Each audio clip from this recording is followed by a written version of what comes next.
up, everybody? Today we're joined by a former organization mate of mine, although we never actually played together, but I definitely knew of him. Yency Almonte, he originally attended Christopher Columbus High School in Miami, Florida. Was drafted by the Angels in the 17th round in 2012.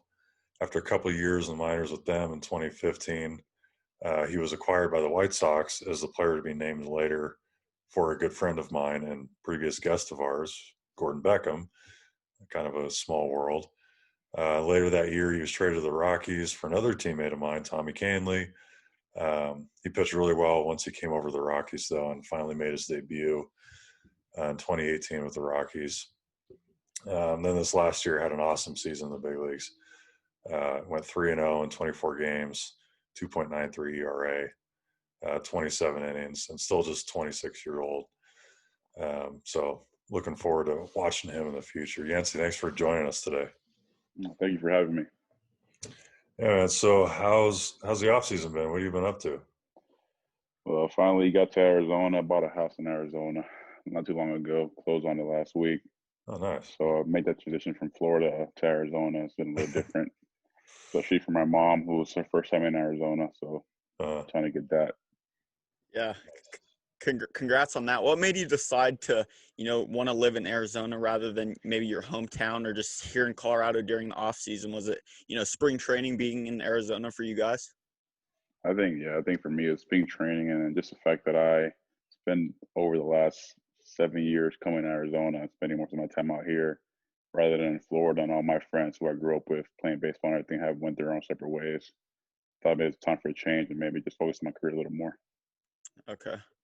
And you experienced MLB baseball previous to this 2020 season, this rather disastrous 2020 season for everybody, but in particular, the MLB with, the new 60-game format, a new playoff game format with, 16 teams. What was the biggest adjustment that you had to make here in this 2020 season that was different from seasons in the past? Big adjustments probably have to be just trying to stay healthy off the field. With the whole COVID and getting tested every other day, I think the hardest part was to try to stay healthy and try to avoid contact with anyone. Especially we had a team meeting where we were told that we didn't have our fiancés or girlfriends with us or wives with us at the time. It wasn't smart to try to bring them out at some point during the season, even if they got tested. So especially for me, so I just had my girlfriend stay home through the whole season just so I can try to limit contact even with her to come out positive. Right.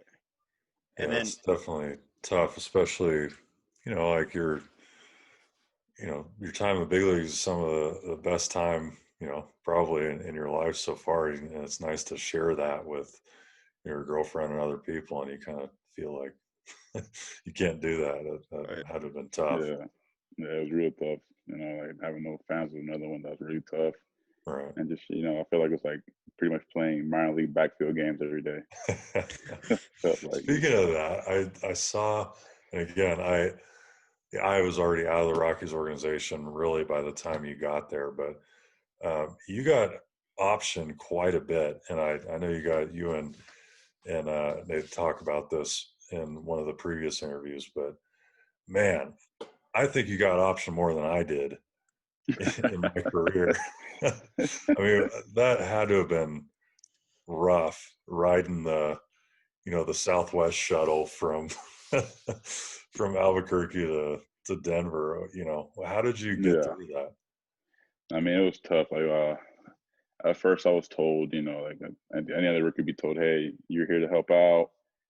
Once your time comes, you're gonna be ready. You're gonna stick around. But as for now, just make sure you stay ready, stay focused whenever he needs you. And then, me being a rookie, I was like, okay, I'll be ready for that. But after my 4th, 5th time, I was like, bro, what's going on? I'm throwing the ball well. What else do I need to do? And then it started messing with me, and then I started struggling in AAA. And then I finally get a talk from he was our coordinator now. He's our bullpen coach, Daryl Scott. He's like, hey, you need to just relax and just focus on what you can do. And there's everything happened in the big leagues, and I was like, yeah, but I'm throwing the ball well. What else can I do? Daryl probably had the biggest influence on my career because I had him from 2012 basically all the way up. he kind of followed me around, it seemed like, so, or I Yeah, followed him, or however you want to look at it. But yeah, he was a great influence, and it doesn't surprise me that he kind of helped you through that. yeah. I think he's probably, for me, he's one of our best guys we have on the pitching side, I think. And I think it's easy for me to talk to him and just get through my work through him. So like during the quarantine, I stayed here in Arizona before we even got the okay to play baseball this season. So I was throwing bullpens at a park called Chaparral Park, and Daryl will come by every once in a while. Me, Herman Marquez, Jairo Diaz, and we'll throw bullpens off the little mound that they created, and we just make it happen. That's so funny. Three big leaguers in a park in the middle of Phoenix, Yeah. throwing off a little league mound.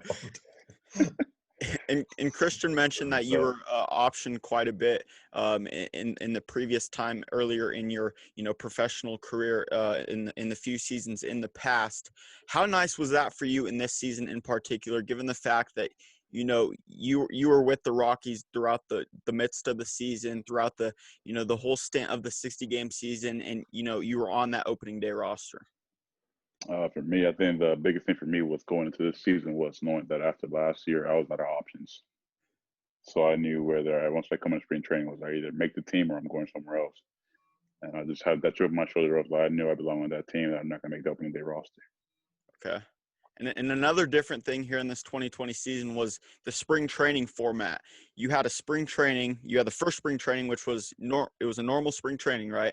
And then you had spring training 2.0 per se, which was a lot different, was a different time period, wasn't as long as a normal spring training would be. And you guys didn't really have much notice before it started. How did you kind of take an approach? What was your approach at that whole side of things? And like going into the season with knowing that, it was a 60-game season, the spring training formats would look different. What was your approach on all of that type of stuff? Back to what I said before, just like making sure I stayed ready and stayed healthy. So even though we were throwing at a park and we went there every day, it wasn't like the best setup, but we made it work. And I think that helped me to just continue to keep my arm moving throughout the whole time. I don't know, a couple of guys had other issues where they had nowhere to throw because they went back home and they had kids, so they didn't have time to do all that. So fortunately for me and some of the guys who were here, we just found a way to make it happen. And then back to what I was saying about trying to stay healthy.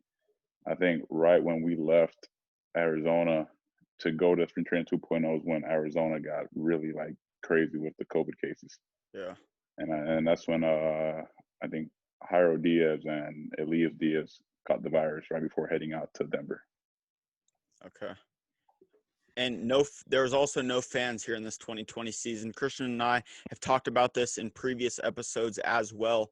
That plays a big impact on momentum in a game. If you see, a game tying home run in the bottom of the ninth, that'll play a different impact on pitchers' performance.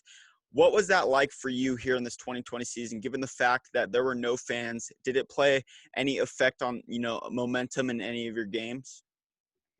I'll say it's towards the end, maybe towards the end, once I like started to see that I was kind of getting put in a role. I was throwing the seventh inning or even sometimes the eighth inning. I felt like I would go out there and pretty much just like block out anything, even if there were fans or not fans. I was just blocking out, just trying to go whatever I had to do with either with Walters, Butera, or Diaz, and just try to attack hitters.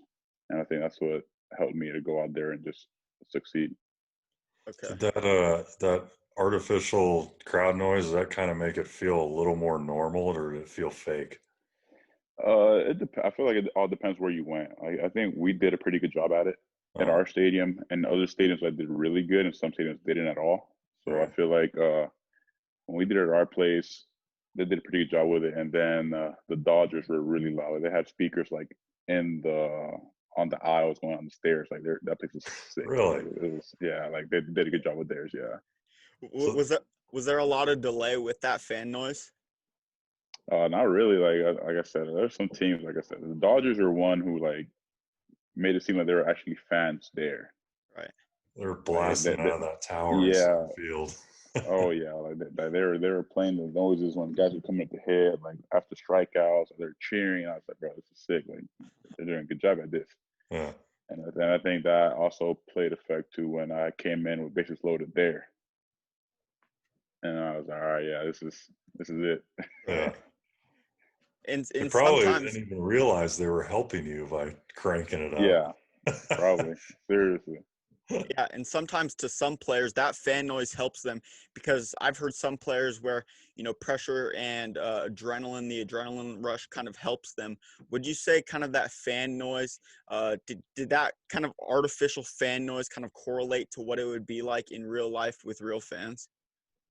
I'll say a little bit, maybe like 25-30% of it, because obviously, when you have fans there, it's just a different story. Because obviously, Berg, when you're in the bullpen and an opposing stadium, like they're trying to get anything into your head to like you throw balls out there and before you get Right. out to the game.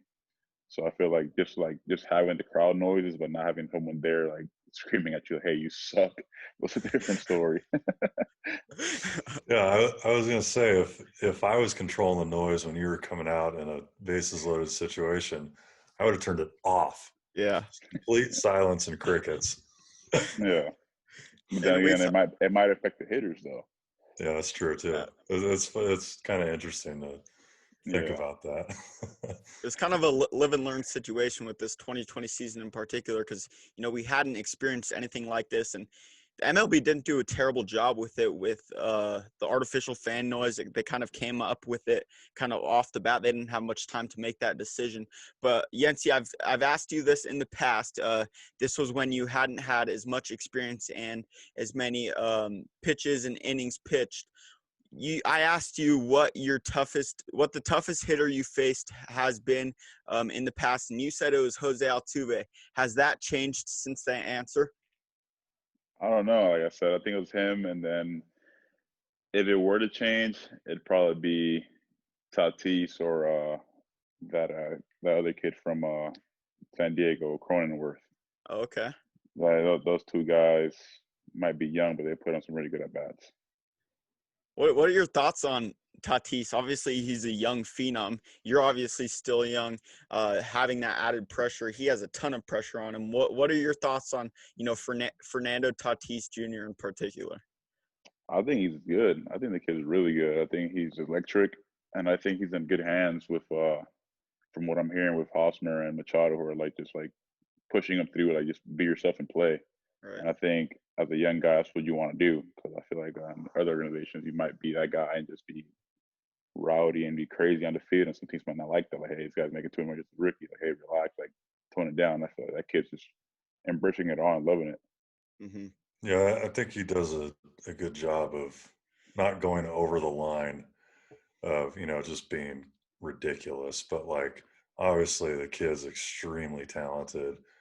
He's being natural. He's playing the game. And we talked before about the 3-0 swing, like you hit a homer. And then it just so happened that Machado had done that to me in Seattle and hit a homer. And it was like, dude, if that's a rule, I never really had heard that one, but I could see how, you're not supposed to take extra bases in a blowout late in the game. Like, okay, maybe, Yeah, but the 3-0 thing was so dumb to me that I was like, don't throw it there if you don't want him yeah. to hit a homer. That's how I thought about it. I did the same way. So would you personally have been mad if you would have been pitching in that situation, or would have you just pushed it to the side and just another home run? Nah, I would have been mad at myself for falling 3-0. Bases loaded Yeah, on that right. guy. Right. Yeah. And you've pitched in many ballparks already in your very young career. When pitching in Colorado, does that elevation really live up to the hype? Do you notice a huge difference in spin rate, travel of the baseball? What are your whole thoughts on that whole hype up here in Colorado? I mean, I'm not really big on spin rate, and I've like told our pitching coaches about that. Like, I'm more like staying in my mechanics and just changing my sights for anything. So like for me, I noticed that if I try to, let's say, baby a slider in Colorado, it'll spin out or back up. Where opposed to where I throw a slider at ground sea level, it does what I wanted to do. So I think all I've done is pitching in Colorado is just change my sights and try to, if I throw the ball down, just try to spike it pretty much. Okay. Yeah, What's Go that's ahead, coach. definitely what Daryl and I talked about a lot too. I don't know if you got that from him, but that was pretty much the adjustment I felt like I had to make. Is like you said, if you baby it, for me, it was if I overthrew something, it would spin out and back up. So you just, the focus for me, it sounds like for you, is like emphasizing the spin more than anything. Obviously, fastball doesn't really, play into that as Yeah. much, but yeah. Which ballpark do you enjoy pitching in the most? It's a tough one. Man, I like pitching at home, honestly. Pitching at home was fun, but I think if I had to pick one, I'll say last year throwing in St. Louis. I think that pick was sick. Okay. What's been your most memorable moment in your career thus far? Obviously, you've had some special, innings, special games in particular. Obviously, your debut is going to be one of them. What has been your most memorable moment in your career thus far? Most memorable moment, like me pitching, or just like overall? Just in general, just experiences in general. Stories. 3-homer game. Okay. And the reason why is because the guy who was pitching went to high school with me. That's what I remember. Yeah. That's awesome. Well, listen, Yency, we really appreciate you coming on. And to wrap it up, we asked this question with all of our guests. What would you say is one thing that, a lot of people wouldn't know about you? It can either be on or off the field. I'm a hooper. I like playing Okay. basketball. Yeah. I saw that. Hooper. I saw that video of you guys at spring training it might have been a few years ago. I can't remember. It was when those videos of you and the whole Rockies squad were blowing up with you guys just hooping, Nolan Arenado with some range. What was that atmosphere like during that 3-point contest? It was sick. We had our team. We were going to do it again this year in spring training, and since we were the champs, we didn't get on. So hopefully next year we bring it back with a Story, Nolan, myself, and that time we had Tom Murphy. But we picked up Ellen Trejo for this year. Okay. Nice. Who's the best shooter in the Rockies organization? Besides yourself, of course. I wouldn't say it's me, honestly. I'd say best shooter, like best form of shooting, has to be Jeff Hoffman. Oh, okay. Hoffman? Really? Hoffman. No way. Hoffman is sick. I'm telling you, he's legit pure form. Everything. He can dunk. He was windmilling out there in spring training. Like, he's legit. Really? I would have picked Freeland over him. No, Hoffman. How's Freeland? It's good. He has a good form too. He's lefty, good form. Yeah. Rustin, I heard Rustin's really good. Had a really good shot. But from what I've seen, it's got to be Hoffman. Okay. What about Hops? Hops, that's tough too. I can get up. Our Story can get up too. But then again, he's athletic. Hoffman, bro. I'm telling you, don't sleep on Hoffman. Wow. Now that I think about it, Hoffman's a freak athlete. What was the name of the like body testing things? Do you guys still do that? The Sparta. But yeah, he was pretty high on all that stuff, wasn't he? Yeah, he's explosive. Yeah. Okay. Well, it makes sense. And he's also, I think he's like 6'5". Yeah, he's like 6'5", 6'6". So yeah. Yeah. That's crazy. We got to get Hoffman on here. Yeah, that's my guy. Hoffman's cool. That's awesome. Well, listen, Yency, we really appreciate you coming on. It really means a lot. Best of luck in the future. We'll hopefully have you on in the future as well. Best of luck. Congrats on all of the accolades thus far, and there's definitely more to come. Thank you. I appreciate it, guys. Congrats, man. Thanks. Thank you.